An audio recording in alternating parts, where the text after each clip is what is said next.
Good morning आणि नमस्कार family. तर मी दीमा माझ्या या यूट्यूब चॅनलवर तुमचं खूप खूप मनापासून स्वागत करते. तर सुंदर दिवसाच्या सकाळच्या तुम्हाला खूप खूप शुभेच्छा. तसंच आज आहे दत्त जयंती. दत्त जयंतीच्या तुम्हा सर्वांना माझ्या यूट्यूब फॅमिलीला खूप खूप मनापासून शुभेच्छा तुम्हाला. आणि स्वामी समर्थांचे आशीर्वाद असेच तुमच्या पाठीशी राहो अशी स्वामींच्या चरणी प्रार्थना. श्री स्वामी समर्थ म्हणत आजच्या दिवसाची सुरुवात केली. कामावर पोचली, 6:30 वाजलेत. ID कार्ड जमा केलं. थंडी खूप जास्त आहे. थंडीत कुडकुडतच मी एंट्री केली कामावर आणि लिफ्टमधनं आता चालली पहिल्या कामावर. तर आजच्या ब्लॉगमध्ये मी तुम्हाला स्वामींचं दर्शन पण करून देणार आहे, त्यामुळे हा ब्लॉग पूर्ण बघा. तर आज आहे दत्त जयंती आणि आज मी संध्याकाळी स्वामींच्या दर्शनाला जाणार आहे आणि ते देखील व्हिडिओ तुमच्याबरोबर शेअर करणार आहे. पहिल्या दरवाजाची बेल वाजवली, घरात एंट्री केली. घरात गेल्या गेल्या भैया म्हणाले, म्हणजेच माझे सर म्हणाले की दीदी स्ट्रॉबेरी शेक बना के फ्रीज में रख दो, मैं थोड़ी देर बाद पीऊँगा. तर म्हटलं चला पहिले स्ट्रॉबेरी शेक बनवूया. तर नुकतंच इन्स्टामार्टवरनं फ्रेश असे स्ट्रॉबेरी आलेले, त्याचे ते वरचे ग्रीन कलरचे पानं कापून घेतले. जेवढे स्ट्रॉबेरी पाहिजेत तेवढ्याचे कट करून घेतल्यानंतर बाकीचा बॉक्स बाजूला ठेवला आणि जे मी स्ट्रॉबेरी घेतले ते स्वच्छ असे धुवून घेतले. धुतल्यानंतर हे असं ज्युसरचं मोठं भांडं घेतलं, त्यामध्ये हे स्ट्रॉबेरी असे मस्त कट करून घेतले. ह्याचा आपण झटपट असा स्ट्रॉबेरी शेक बनवणार आहोत. पहिले स्ट्रॉबेरी शेक बनवते, फ्रीजमध्ये ठेवते, त्यानंतर मग सरांसाठी ब्रेकफास्ट आणि लंच बनवणार आहे. तर काय बनवणार आहे ते पुढे तुम्हाला व्हिडिओ दिसणारच आहे. व्यवस्थित स्ट्रॉबेरी कट करून घेतल्यावर त्यामध्ये टाकलं दूध. जेवढं आपल्याला स्ट्रॉबेरी शेक बनवायचं आहे तेवढं दूध टाकलं. त्यानंतर त्याच्यात 2 चमचे साखर टाकली आणि आता आपण हे मिक्सरवर मस्त असं फिरवून घेणार आहोत, जेणेकरून आपला लगेच झटपट आणि टेस्टी असा स्ट्रॉबेरी शेक बनणार आहे. तर मिक्सरचं झाकण लावलं आणि लावला मिक्सर. लावल्यानंतर मी त्याचा शेक बनवला आणि त्यानंतर हा मिल्कशेक आपला लगेचच रेडी होतो. तर स्ट्रॉबेरी शेक तुम्ही बनवलाच असेल आणि पिल्ला पण असेल. खूप हेल्दी, टेस्टी आणि असा मस्त पिंक पिंक कलर दिसतो. मला स्ट्रॉबेरी शेकचा कलर खूप आवडतो. तुम्हाला आवडतो का असा कलर? तर बघितला कपमध्ये काढताना तेव्हा कळलं की ह्याच्यामध्ये स्ट्रॉबेरीचे पीसेस अजून आहे, म्हणजे पूर्ण बारीक नाही झालं आहे. पुन्हा एकदा झाकण लावलं. डबल काम लागलं माझं. मी खरं तर आधीच व्यवस्थित ग्राइंड करायला पाहिजे होतं. तर सकाळच्या जरा लंच आणि ब्रेकफास्टची गडबड असल्यामुळे मी एवढं बघितलं नाही. तर आता दुसऱ्यांदा फिरवल्यावर मस्त असा स्ट्रॉबेरी शेक रेडी झाला. एका कपमध्ये काढला, त्यानंतर उरलेला स्ट्रॉबेरी शेक दुसऱ्या छोट्या कपमध्ये काढला आणि आता हे दोन्ही कप आपले मस्त असे स्ट्रॉबेरी शेकने भरलेले आहेत. आता हे मी ठेवते चला फ्रीजमध्ये. तर माझा लंच बनेपर्यंत ते असे मस्त थंडगार होते. तर सगळ्यात आधी दाखवते मी ब्रेकफास्टमध्ये काय बनवलं. तर ब्रेकफास्टमध्ये आपल्या महाराष्ट्रीयन स्टाईलचा पोहे बनवलेले आहेत. बटाटा, कांदा, मिरची, कढीपत्ता, शेंगदाणे घालून असे मस्त मोकळे मोकळे आणि मऊ असे पोहे बनवले. खूप सारी कोथिंबीर टाकली. तर असे इकडे महाराष्ट्रीयन स्टाईलचे पोहे खूप आवडतात सरांना पण आणि मॅडमना पण. तर हे पोहे बनवल्यानंतर मी भाजी बनवलेली आहे. तर भाजी काय बनवली आहे ते दाखवते. तर काली दाल म्हणतात ना, उडदाची डाळ, काली दाल, ती बनवली आहे. त्यात थोडेसे राजमा टाकलेले, थोडेसे म्हणजे 1 चमचा राजमा टाकलेले. तर हे काली दाल बनवलेली आहे. तर सरांना ही अशी डाळ खूप आवडते. मस्त अशी काली दाल बनवली आहे. मॅडमनी रात्रीच डाळ भिजत घातली होती, त्यात थोडेसे राजमा टाकलेली, थोडीशी मुगाची डाळ टाकलेली आणि मला सांगितलं बनवायला. मस्त काली दाल तडका बनवली, लाल मिरचीची फोडणी देऊन. त्यानंतर बनवलेली आहे राजगिरा रोटी. तर आज राजगिरा रोटीमध्ये मी बीटरूट नाही टाकलं आहे, लौकी टाकलं आहे. लौकी म्हणजेच दुधी भोपळा. दुधी भोपळा किसला आणि राजगिऱ्याच्या पिठात टाकला. थोडंसं मीठ टाकलं, थोडंसं धणे जिरे पावडर टाकली, पीठ मळलं आणि अशा ह्या चपात्या लाटून घेतल्या. शेकून झाल्यावर त्याला मस्त असं तूप लावलं. तर चला आता टिफिन भरून घेऊया पटापट. तर तुम्हाला तर माहितीच असेल की मुकेश भैया परत गावाला गेले, कारण गावावरून आल्यावर त्यांची तब्येत खराब झालेली, त्यामुळे हे काम मलाच लागलेलं आहे. भैया रात्री म्हणजेच सर रात्री उशिरा येतात, त्यामुळे ते टिफिन तसाच असतो बॅगमध्ये. मग रोज सकाळी आल्यावर पहिले टिफिन घासायचे, मग पाणी नितळायला ठेवायचं, मग ते पुसायचे आणि भरायचे. तर बघू शकता पहिल्या टिफिनमध्ये मी काली दाल जी बनवली आहे, दाल तडका, ती भरली आणि ती बाहेर येऊ नये म्हणून त्याला मस्त असं प्लास्टिक कवर केलं आणि त्याला असं झाकण लावलं आणि अशी ही भाजीचा डब्बा मी भरलेला आहे. तर तुम्ही अशी काली दाल बनवता का? बनवता तर कशी बनवता मला कमेंट करून सांगा. दुसऱ्या टिफिनमध्ये मी पोहे काढलेले जे आपण महाराष्ट्रीयन स्टाईलचे बनवले. पोहे पॅक झाल्यानंतर आता जी आपण राजगिरा रोटी बनवली आहे ती मी पॅक करते. मस्त दुधी भोपळा म्हणजेच लौकी टाकून बनवलेली ही राजगिरा रोटी आहे. ती मी फूड पेपरमध्ये पॅक केली आणि ती आता मी या डब्यात ठेवणार आहे. म्हणजे आता आपले 3ही डबे पॅक झालेले आहेत. तर फ्रूट ऑलरेडी सरांसाठी मी स्ट्रॉबेरी शेक बनवल्यामुळे टिफिनमध्ये आज काय फ्रूट देणार नाही आहे. दही देणार आहे, ते पण बाहेरून जे सरांनी दह्याचा डबा आणला आहे तोच मी इथे ठेवणार आहे. तर बघूया हा डबा मावतो का. तर डबा फायनली ह्याच्यामध्येच मावला आणि त्याचं झाकण लावलं आणि हा जो टिफिन पॅक केलेला आहे तो मी टिफिन बॅगमध्ये ठेवला. टोडूला काही कंट्रोलच होत नव्हता कारण त्याला खूप भूक लागलेली. तो दरवाजातच बसून राहिलेला, सारखा माझ्याकडे बघत होता. त्याला लागलेली भूक. म्हटलं चल पहिले आज तुला अंडं देते. तर उरलेल्या चपात्या मी झाकून ठेवल्या म्हणजेच राजगिरा रोटी.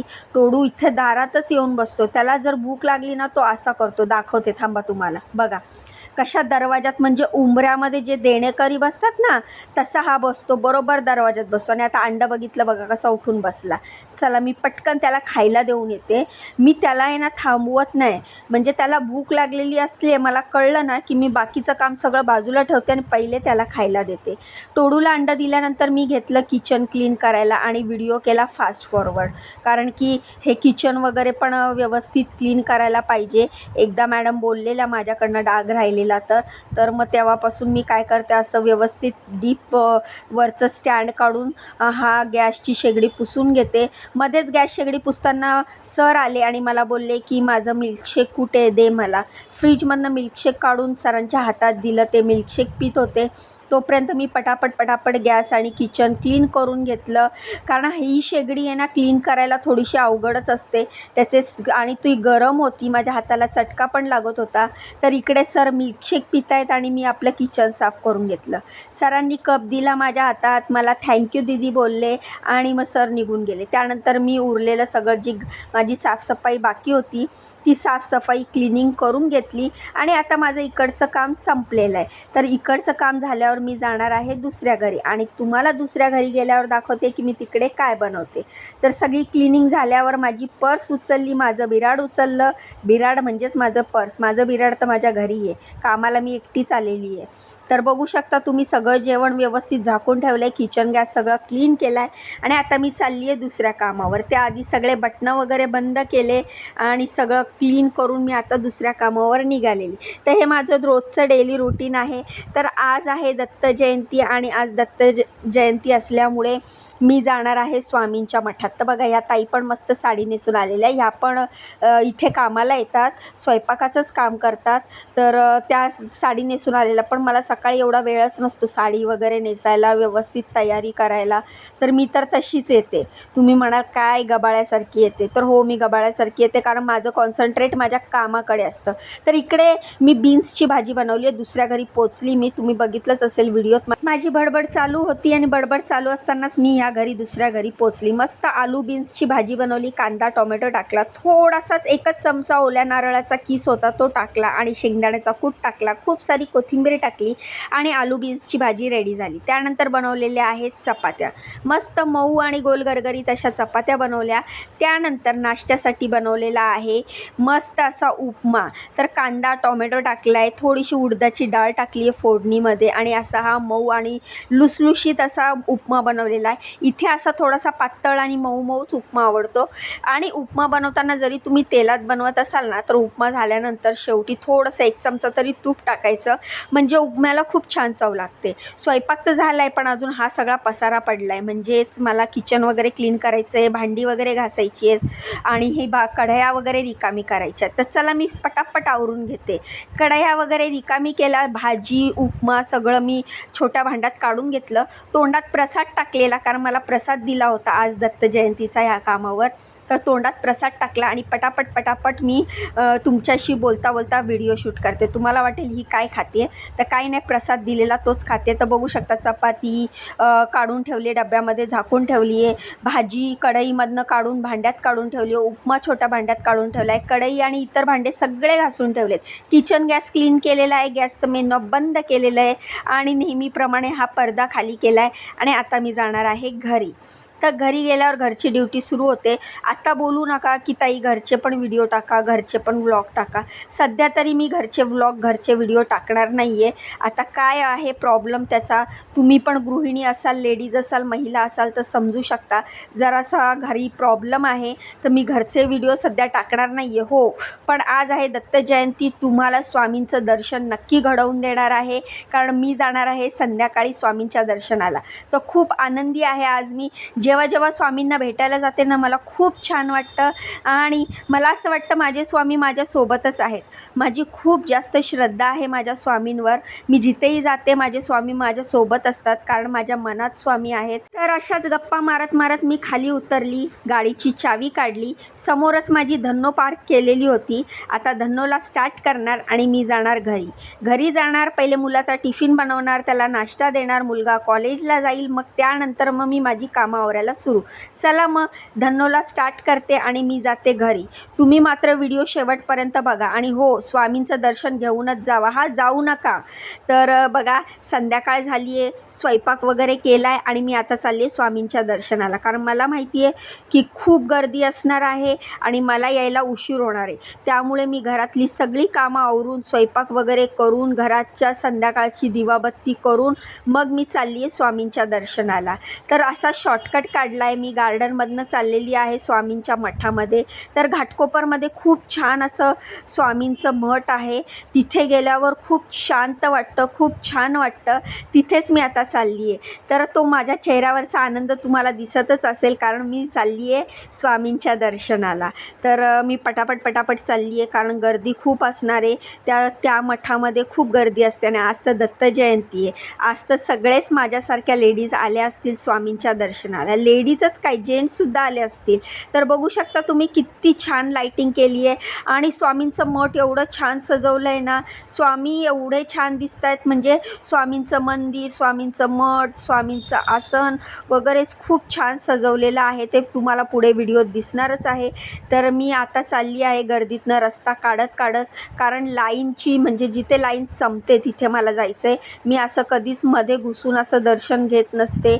मी देवाच्या बाबतीत असू दे, काहीही असू दे, हे सगळे नियम मी फॉलो करते. आणि नियम म्हणजे काय, माणूस स्वतःला फसवू शकतो, देवाला कधीच फसवू शकत नाही. त्यामुळे जर आपण मनोभावे एक देवाची श्रद्धा असेल तर अशी लाईन लावूनच व्यवस्थित दर्शन घ्यायची. खूप लोक VIP पास घेतात आणि दर्शन घेतात, पण मला काय ते पटत नाही. जर आपल्याला एखाद्या गोष्टीचं, म्हणजे आपल्या देवाचं दर्शन घ्यायचं असेल आणि खरंच तुमच्या मनात जर त्यांच्याप्रती श्रद्धा असेल, तर तुम्ही एवढं म्हणजे लाईन लावू शकत नाही, थोडासा त्रास सहन करू शकत नाही. तर तुम्ही बघू शकता किती लांबलचक लाईन आहे. आणि आता बरोबर इकडे मी आहे बघा, मी हात दाखवलेला आहे आणि माझ्या मागे पण खूप जणं आहेत. तर लाईनीत तर उभी राहते, पण लाईनच सरकत नव्हती. मग नंतर मी स्वामींचं नामस्मरण करायला घेतलं. शेवटी लाईन हळूहळू पुढे सरकायला लागली आणि असं करून मी स्वामींचं दर्शन घेतलं. स्वयंपाक करून आलेली, सगळी कामं करून आलेली, त्यामुळे काय वाटत नव्हतं. पण तुम्हाला माहिती आहे, जवळजवळ दीड तास झाला मी लाईनीत उभी आहे, 1 ते 1.5 तास. आणि त्यानंतर माझा नंबर लागला. लाईन अशी हळूहळू पुढे जात होती. पण नंतर वाटलं, नंतर जसं स्वामींचं मठ जवळ दिसत होतं आणि मग तेव्हा आहे ना खूप असा आनंद होत होता की आता मी स्वामींचं दर्शन करणार. आणि बघा फायनली मी मंडपाजवळ पोचली, म्हणजे जे मंडप केलं होतं ना मठाच्या समोर, तिथे मी पोचले. आणि मग आनंद अजून जास्त झाला की आता मला स्वामींचं दर्शन होणार. आणि खरं सांगू मित्रांनो, जे लाईन लावून जे आपण दर्शन घेतो ना, मग त्याचा जो आनंद असतो ना तो वेगळाच असतो. कारण की म्हणतात ना की खूप वेळ वाट सब्र का फल मिठा होता आहे, त्या प्रकारे. तर बघा ही रांगोळी आहे बरं, किती छान रांगोळी काढली आहे ना. काल मी इकडे आलेली ना तेव्हा ही रांगोळी काढत होते, तर ही खूप छान रांगोळी आहे. अजून तुम्हाला पुढे परत ही रांगोळी दिसेल. आता मी पटकन पुढे घेतला व्हिडिओ आणि बघू शकता तुम्ही किती छान मठ सजवलेलं आहे. सगळीकडे फुलं लावलेली आहेत. स्वामींचा दरबार खूप छान सजलेला आहे आणि मी दर्शनासाठी जाते, पण पुढे तुम्ही बघू शकता इथे खूप गर्दी आहे. तरी स्वामींचं मी दर्शन घेतलं, स्वामींच्या पावलांना स्पर्श केला आणि खूप छान वाटलं. बघू शकता तुम्ही स्वामींचं दर्शन घेऊ शकता. तुम्ही पण स्वामींचं दर्शन घ्या आणि मनोभावे बोला श्री स्वामी समर्थ. इथे स्वामी समर्थ प्रकट स्थान आहे आणि हे खूप छान सजवलेलं होतं. खूप जास्त गर्दी होती, खूपच छान वातावरण होतं. आणि आता ही बघा रांगोळी, ही दत्त दिगंबरांची रांगोळी आहे, श्री गुरुदेव दत्तांची रांगोळी आहे. आणि त्यानंतर ही लाईन तर संपली, पण आता परत लाईन लावायची होती ती प्रसादासाठी. तर आता मी लाईन लावायला जाणार आहे प्रसादासाठी.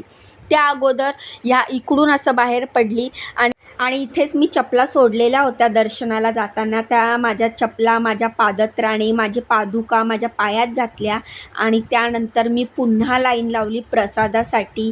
स्वामींचा प्रसाद कसा काय सोडणार ना, तो तर घेऊनच जायला पाहिजे. तर इकडे जशी आत्ता गर्दी आहे ना दत्त जयंतीला, तशीच गुरुपौर्णिमेला तर ह्याच्यापेक्षा भयंकर गर्दी असते. आता तरी 1-1.5 तासामध्ये दर्शन झालं, पण गुरुपौर्णिमेला ह्याच्यापेक्षा जास्त वेळ लागतो. खूप पब्लिक येते. म्हणजे तुम्ही विचार करा, माझ्यासारखे किती बंधू भगिनी असतील जे स्वामींवर श्रद्धा असेल. तर हे मी स्वामींच्या चरणावरनं फूल घेतलं. हे मी नाही घेतलं हां, मी त्या काकांना मागितलं. म्हटलं काका मला स्वामींच्या चरणावरचं फूल द्या ना. त्यांनी मला हे फूल दिलं स्वामींच्या चरणावरचं आणि हे मी माझ्याजवळच ठेवणार आहे. आणि मी आता लाईनीत उभी आहे, मी प्रसादाच्या लाईनीमध्ये उभी आहे. प्रसाद घेऊन मग मी घरी जाणार.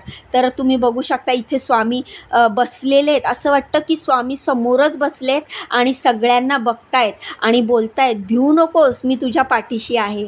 तर खूप छान वाटत होतं. सगळं सजवलेलं होतं, समोरच स्वामी बसलेले होते, सगळ्या भक्तांना पाहत होते. फायनली आमचा प्रसादाचा नंबर लागला आणि मग मी ह्या काकींकडनं प्रसाद घेतला. त्यांनी आम्हाला प्रसादामध्ये 2 केळी दिली. त्यानंतर पुढे गेलो. पुढे गेल्यावर एका वाटीमध्ये, म्हणजे ते कागदाचे बाऊल असतात ना, त्याच्यामध्ये शेव बुंदीचा प्रसाद दिला होता त्यांनी, तो पण घेतला आणि मग मी आता हा प्रसाद घेऊन घरी चालली आहे. तर असा होता हा आजचा दिवस. खूपच छान. स्वामींचं दर्शन झाल्यामुळे अजूनच छान झाला. तर कसा वाटला व्हिडिओ कमेंट करून सांगा. व्हिडिओला लाईक करा, चॅनलला सबस्क्राईब करा. श्री स्वामी समर्थ कमेंटमध्ये नक्की लिहा.